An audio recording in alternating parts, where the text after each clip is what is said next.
Hi guys, welcome to Nerd Bites, and it's going to be my spoiler review for episode 6 of season 2 of The Last Kingdom. Yes, of course, spoilers throughout, so make sure you go and watch the episode first. Full on spoilers, you have been warned. Of course, I'm going to forget names, as usual, so I will try and describe them as best I can. Ethelred, bastard, what a bastard. I mean, when he came in the end of the last episode, I thought he might just be a throwaway character or something like that, and then this, he's just a full on prick. Absolute dickhead. He's straight off the bat, he's kind of insulting Uhtred's wife to a point, or having a go at her or something when they're having the meeting, but you know, he's being quite cocky.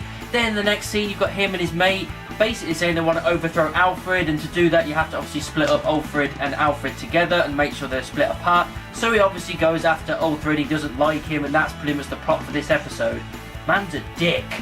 We've got two weddings, one very quick, one a little bit longer. Bjorka and Uhtred's sister, they get married, very kind of quick little ceremony and everything, it's a great little thing. Then in the very next scene, you've got Alfred's daughter being married to Ethelred, which obviously none of us want because he's a prick. And yeah, that was a big kind of obviously massive ceremony and whatnot. And then later on, you've got them in the bedchamber, and he shows how much of a prick he really is. He's aggressive, he's an arsehole, he ends up pretty much raping his wife, and it's awful. He's a horrible human being.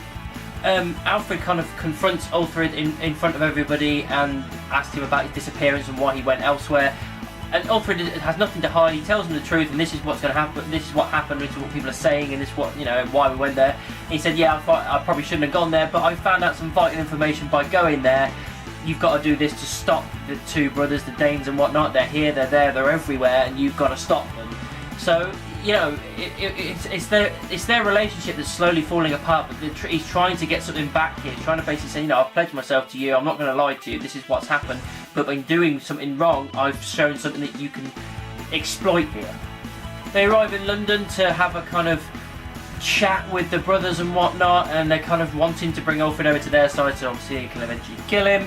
Then you've got the priest from the last episode, about to be crucified, and Uhtred kind of says, well, have a one-on-one battle, and it's him versus some kind of Dane, and he makes it look like he can't fight. He's getting pushed around, and suddenly he kicks in and beats this guy, and he's about to slice his neck, and you think, I don't want to kill this person, that pretty much guarantees my freedom. And that was a pretty cool moment. Then you've got him and one of the brothers like right next to each other, nose to nose, just asking how you would fight and asking him to join and whatnot.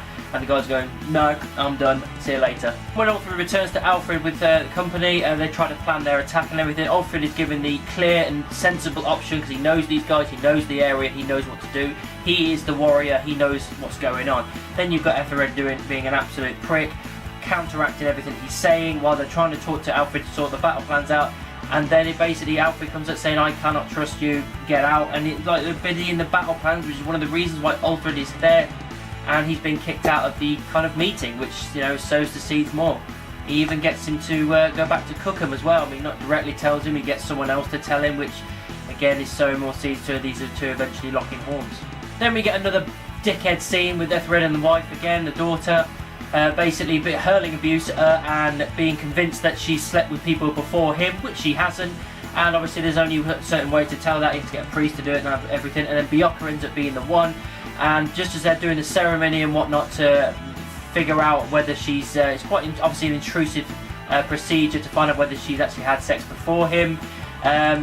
And it's a horrible procedure with this drinking of mud and water and whatnot, and talking to God and whatnot. And then Bjorka knocks the water and food on the floor and says, there is no way in hell that you have been unfaithful, there's no way in hell you slept with anybody before him, and now God struck me down.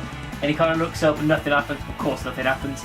And then they find out that he's been abusive to her and whatnot, and they're all, you know, they have to be sworn to secrecy, because if it gets out, it's not going to help situations at the moment. So yeah, again, really good story building. It's cool to, not cool, but it's good to see this kind of character they're all rallying around at the moment, and I just cannot. It's building towards it, and I cannot wait to see Ethelred die, because that fucker needs to die.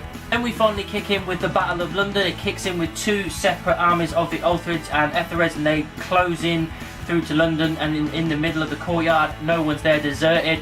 Then a massive spire sets alight, and it's like a beacon. They end up running around and they realise it's the camp, and then the last scene you're seeing is all these horses of Danes running towards the camp outside of London, where the sister and the daughter and all the women and children are, chasing them and taking them down, and taking down some of the old men and striking them down, killing the women. The three main women get away, run into the woods, and the last thing you see is them running to the woods with 3 or 4 Danes behind them, chasing them down, and that's the last scene. It was really right nail biting, right on the edge. That was just a really cool way to end it, because you're like, oh my god, what's going to happen next? You know what I mean? It's really good camera angles as well. The way they angled the cameras and they shot stuff in this, it was all from the ground and everything. It was quite well done, and it was just a real good, like, proper cliffhanger. Really good, solid cliffhanger. I cannot wait for next week.